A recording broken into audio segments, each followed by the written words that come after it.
pag-iikot di umano sa pagbebenta, pag-iingat, paggamit ng pinagbabawal na droga. Yan po ay sa Anti-Illegal Drugs Bypass Operation ng Intel Operatives Unit sa Barangay 2, Calatagan, Batangas. Yan po ay sa pangunguna ni Police Chief Master Sergeant Rafi Martinez, ang Chief Intel, under the supervision of Police Major John Conrad Villanueva, ang Chief of Police ng Calatagan MPS. Kinilala ang suspect na si alias Mary Ann o alias Jana, 43 years old, nakatira sa Barangay Wawa, Nasugbu, Batangas.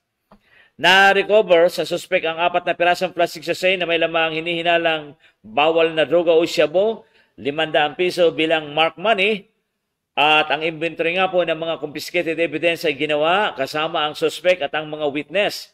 Nandyan po ang media member, ang inyong lingkod mula po dito sa programang ito, at DOJ Representative Ms. Binilda Diaz, at Barangay Elected Official, Barangay Councilor Yolanda Dulantas, at Elven Hernandez ng Barangay 2, Calatagan, Batangas.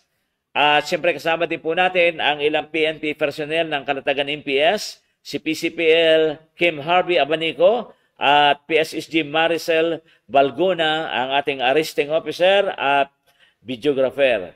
At siyempre nandiyan din po ang ating mga masisipag na investigador, Police Master Sergeant Dennis Mera at Police Master Sergeant Angelo Barcelon, ang ating po mga investigador.